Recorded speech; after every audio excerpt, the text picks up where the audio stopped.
What happens when national security, advanced data technology, and a culture of people first, mission always, all collide inside one fast-moving Pittsburgh company? I'm Jonathan Kirsten with the Pittsburgh Technology Council and TechVibe Radio, and that is exactly what we're digging into today in this episode of TechVibe as I welcome back Damon Mathews of Qintel. The last time Damon joined us, we only scratched the surface of what Qintel is building, and I knew we had to go deeper. This time, we're pulling back the curtain on the secret sauce behind Qintel's global threat intelligence work. From helping government partners track and disrupt serious threats, to using data analytics, visualization, and AI to save precious time when every second matters.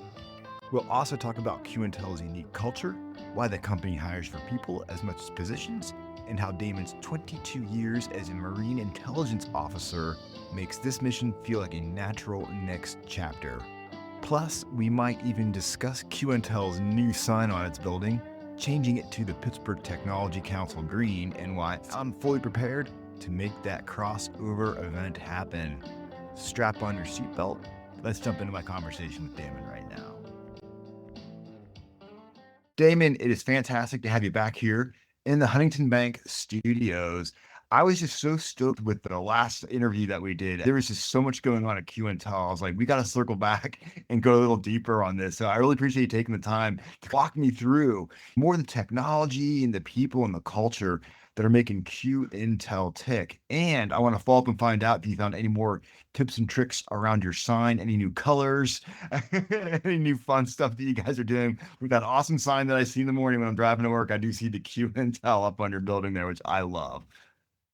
Hey, JK, thanks for having me. And it was an amazing time last time, and I'm very happy to be back on. I'd love to get into some of the secret sauce, so to speak, right, that makes the Qintel solution so great. The people, the culture, and some of the backstory on the technology. Now, as far as the sign, what would you do if we could have you over and let you change colors on the sign?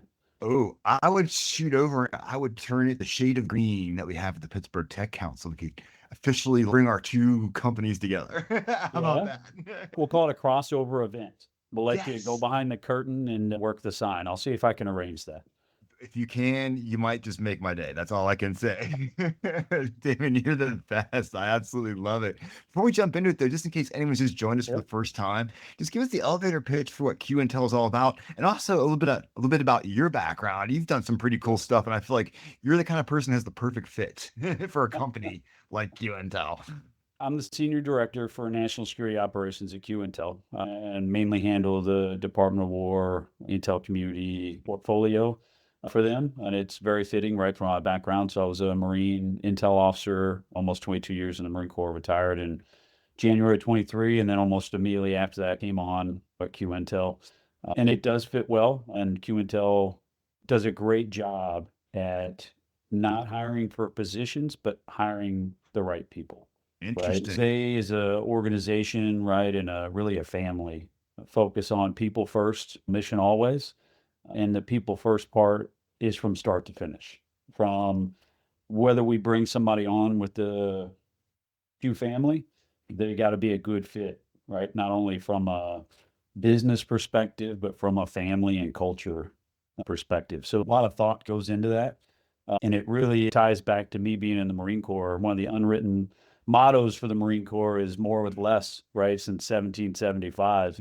And really, that is kind of something that Qintel does really well. They're a small company, but we do amazing things for national security and across federal law enforcement space for our partners. The Qintel solution really provides a global threat intelligence capability to support law enforcement organizations, intelligence community partners, and Department of War partners to do a myriad of different things, from things under law enforcement like human trafficking, counter narcotics, and other cyber crime and things like that, to intel activities on the intel community side of the house for foreign intel collection and things like that, to Department of War for our full spectrum cyber activities, to counterintelligence activities, to other things across the Department of War's portfolio that needs critical data to kind of detect, attribute, establish pattern of life, and then take some sort of offensive or defensive action against the threats we face. Yeah, it's Um, incredible work that you guys do, and it bends my mind is the amount that you do, as you said, with a very, I won't say limited staff, but you're able to do a lot with we would think would take a lot more people, I think is what it boils down to. And I feel like what's so cool about what you guys do is I feel like you're still serving your country, but you're doing it in the public sector in this way because everything you're doing literally comes down to keeping this country safe, just as it was when you were a Marine. Simple as that. So that's why I feel like you're living your best life right now, David. In some ways, it's got to be yeah, really I cool mean, for you. everybody in the company from top to bottom Yeah, is very much like American innovation, defense of the nation, do what's right, that kind of thing. From a business model to a solution to just the culture, everybody wants to help. Everybody wants to find the bad guys, right, and mitigate threats and really support and tie into those government partners and sectors and a lot of those places where we all came from, right? There's people in the organization probably from every partner we currently support. We probably have somebody in the organization that used to work for that organization at some point in time. So it gives us a unique insight into what are the things they really need and how hard is it really to do that job, and we try to bridge that gap and fill that for them and give them that critical tool or solution that they need to leap them ahead against those threats. yeah. I just keep thinking about the amount of threats coming in against our country. It just keeps increasing and increasing, and we have to be ever vigilant. And I think about the important role that you play in order to help the government do the things. I think about all the things that could be happening that we don't even know are happening that are being stymied right now. And to me, it's just craziness. And I know, and so much this comes down is to using advanced technologies with really smart people in order to make those technologies work. So walk me through a couple things that Qintel does that you think are particularly really cool when it Yep. comes to keeping our country safe. Yeah. So, from a data technology standpoint, the company really built an amazing foundation, right, to that solution pyramid, which is global data collection, data processing, data integration, data analytics, data visualization, software, and all kinds of things to support that solution on the back end. Because all of those things are a very critical function in making that quality solution on the front end for our partners. And really all of that is done to save time. So is, you're facing a myriad of nation state, non-nation state, terrorist, criminal threats, right? Hundreds probably globally going after some piece or part of the American dream. You have to be able to save time for our partners. So taking all that vast amount of data and linking that all together and producing a quality threat intelligence solution saves them so much time and space to be able to get ahead of those threats or mitigate ongoing threats. And that's really probably a critical part of the solution is the amount of time and effort it saves our partners in getting it all in one place. I can imagine, yeah, obviously, when it comes down to it, when you think about it, is time is of the essence, obviously, because something could be planned to go. And if you don't have the time to get the data fast enough to find out what they're going to do, then it's for naught. So, yeah, so speed's of the essence, I have to imagine, really underpinning so much of what Yeah, I gets mean, done there. think from a federal law enforcement perspective, there's some underground website hosting, say, fentanyl trafficking, right? And how Yeah, serious that is. And if you ask somebody, hey, when do you want to stop dangerous narcotics getting in the hands of any American? The answer is going to be yesterday, right? exactly. So Exactly. anything we can do to speed that up and enable our partners to get there faster is going to be our number one priority. Yeah. And we really apply that across all of our partners equally and try to do what's best for the whole effort and develop things that they can all kind of use to get after no matter what the threat is. Yeah. So I'm curious, and maybe I should probably know this, but I'm going to ask you just because I need to know. I think our listeners might want to know as well too. Is so much of your work, is it just with the government? Do you also work with private organizations as well too? How does that work? Yeah, so we do a lot is with the government, but we do have some commercial Okay. work that we do, and we do keep those private. So it's hard to get Surely. into the commercial piece for Yeah. it. We do help them on a smaller scale with some individual organization defensive type protection things for those organizations, cyber vulnerabilities, other issues that they face. It's not as widespread as it is because they don't have as big a mission or a footprint as a lot of federal Exactly. partners, right? They're not going after global threats if you're company X in Silicon Valley, right? So the footprint there is a little smaller, but we definitely support our private industry or commercial partners. That makes sense. 'Cause I was thinking, if I were running my own business, a big business, private business, I'd be like thinking, if I need to keep my security locked down, I think I'd want Q Intel checking my stuff for me on a regular basis and fighting back when needed. Yeah, and I think for them, one of the biggest issues is a lot of them, especially nowadays, the bigger organizations are good at on their network kind of defense, right, and Okay. cyber vulnerabilities and things like that. What a lot of them struggle with is the external vulnerabilities. So Yeah. think global organizations, they have people that work everywhere, right? Work remotely and travel and do other things, as well as have a customer base that access their domain, right? But since they don't have that network monitoring from the outside, we can help them with detections for compromised usernames and passwords and other Mhm. things that create vulnerabilities for them that they don't normally detect or see on their network. Absolutely. Makes sense. Makes sense. So I want to go back to some of the culture. I'm thinking about when you're working at Q Intel, and I brought this up before, the fact that I feel like you're living your best life because you're able to do so much of the spirit of the work of being a Marine is now brought into this world.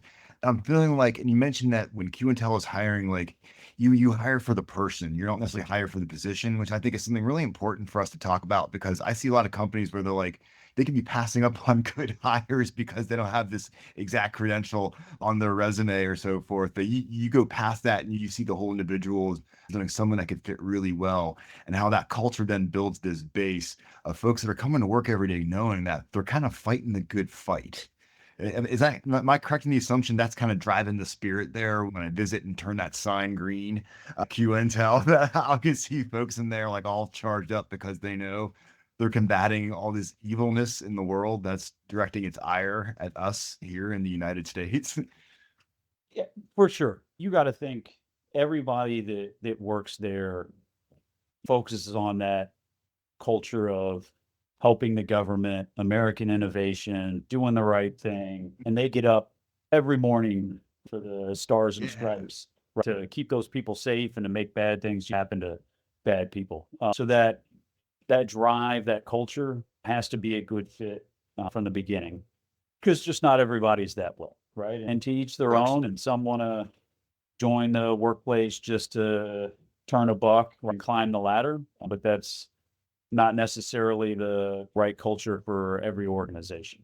So Yeah. when we look at what can we do for the government, what can we do for our partners, what is the best use of all the resources we have, that's the kind of culture and values that we're looking for, especially when you get into quality over quantity, business model that we have and we meet with federal partners where we try not to take little bits and pieces from borderline, some have borderline ethically questionable business practices sometimes in the federal space. And we want to try to make sure that we are a partner. We're not just another Yeah. 100%. contractor or transactional kind of relationship, right?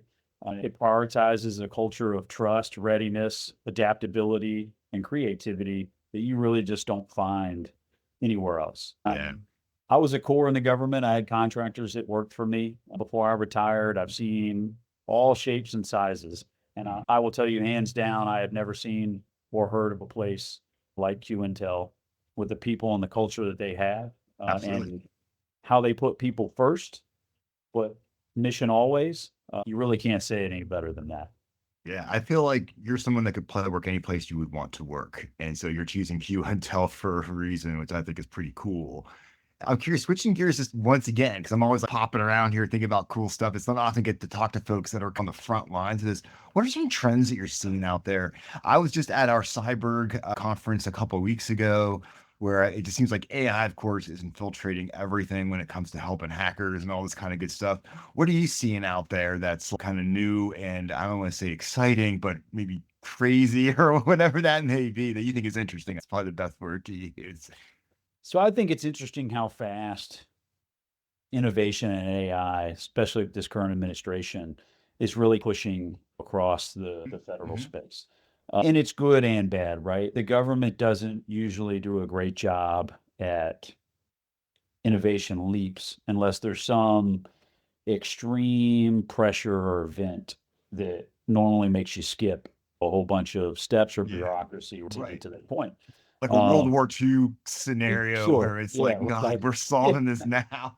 yeah, the answer is yes, and everybody's doing it, right? Exactly. Short of that, I think this is the fastest I've probably ever seen it move, right? Other That's than an good to event hear. like that, Yeah. and which is awesome. But it's not all synchronized right across in every space. Of Some are course. moving faster than others, and AI is one of those areas where speed isn't always equal to quality, right? Ah, So that's a good just insight. because, Yeah. Okay. yeah, just because you're getting to the newest version of something or you can deploy it now or whatever doesn't mean it's necessarily the best quality. And I think you're seeing some of that play out, especially if we look at some of the Chinese versions or companies. They're very much speed, get it out. They see it as an arms race with us from an AI perspective. So they do push out a lot more quantity over quality. Domestically, when you look at folks like Anthropic with Claude or Mythos or OpenAI or some of the others, they are better for sure than the ones who prioritize speed and getting it out there over quality. And a lot of folks need to realize AI for most of the federal partners it's still got to have a human in the loop for the most part. I'm glad you Um, bring that up because that is something that keeps coming up. And to know that's being recognized is so important because we all know the power of these tools, but they cannot be just used blindly. And we need human beings no matter what. yeah, you can do a lot with it, and we use it in our solution on the back end to help us ingest and sort Mhm, data and other mhm. stuff, but also on the front end to again help save time and summarize things and do stuff like that. But we're not at the point where you can just say, "Hey, Bob, the AI told me the answer was X," right? And everybody's going to be okay with that without seeing the whole math problem and without knowing what guardrails are in place. Is there any bias when the development of it? Is there any bias in the data being put into it? Like, you still got to have some humans involved in the utilization of that to achieve quality results on the other end. But it's amazing to watch how fast it's moving forward. It's a crazy front row seat that you get, and seeing the pace of the change is pretty crazy. But especially when you see some of the positive results that can come out of it, when you are seeing that quicker gap of time that you can get to the threats faster. Those are the things where you see, wow, it all comes together. And I was really happy to hear you that you're actually seeing the government being able to move quickly. Because I know one of the biggest things for I think ages is government can't keep up with the pace of technology all the time because it does change so fast. And so seeing that there's some movement in that direction to me is very promising. And I just get excited to know that there's companies like Qintel out there that are working with the government to do the work that we often take for granted because when we know when nothing's happened, we're not thinking about it. So, They are working on it. I think there's a press release coming out soon from the White House that'll talk about the voluntary kind of AI review board they're going to mhm, have in the government because it's a hard line to walk, right? You don't want to, as a government, shouldn't be sticking their fingers into private industry when telling them how to do stuff because that can stifle innovation and growth and other things like that. But at the same time, things like AI and other stuff have national security implications. And if the government's going to use it, they got to know that the right things are in place and that things are being done correctly. So there's a real fine line, right, that they're going to have to walk when reviewing AI tools and other stuff before they implement them. Because imagine being company X in Silicon Valley and they go to this voluntary thing and they take their AI tool through it and they get to the end and the government's like, I don't think you should do that, but here they are, a publicly traded company or something, and their yeah, shareholders are like, interesting. I've put all my eggs into this basket. Here's our thing, and we're going to roll this model out. And the government's like, I don't know. So, like, it'll be some interesting times ahead to see when those things collide. How is that Yeah, worked out, and can cooler heads prevail? Because, again, at the end of the day, the answer should be yes, America first, American innovation, protecting Americans. It should be politics shouldn't trump that. It shouldn't be making a buck shouldn't trump that. So those things, when they come together, it'll be interesting to see how they actually work that out and solve those problems. Yeah, it's good stuff. I don't know. What a fun conversation with you today. I've learned so much, and it's always great to circle the wagons on what you guys are up to because there is so much great work going on there with Qintel. And I encourage everyone to check out their website. We got the links in the description to this. And Damon, first off, thanks for what you do. And of course, thank you for your service that you've provided this country. That's pretty impressive when you retire from the Corps and now you're in public service doing even more work. It's great stuff. I just have so much fun being able to learn more and tell a little bit about what's going on with Qintel. And I cannot wait to flip the switch and make the sign turn green. So let's see what happens. Let's do it. And thanks to PTC and you for having us. We love the relationship we have with you guys, and it's crucial to us for Likewise. maintaining those good networks and connections that help organizations like us, especially in Pittsburgh and the technology area, to grow and to move about in the space. So we thank you, and we'd love to have you by sometime and show you around. Perfect. I love it. Damon, appreciate your good vibes as always. And in case you forgot, this is Jonathan Kirsting. I'm with the Pittsburgh Tech Council and, of course, TechVibe Radio. And I cannot wait to see you on the next one.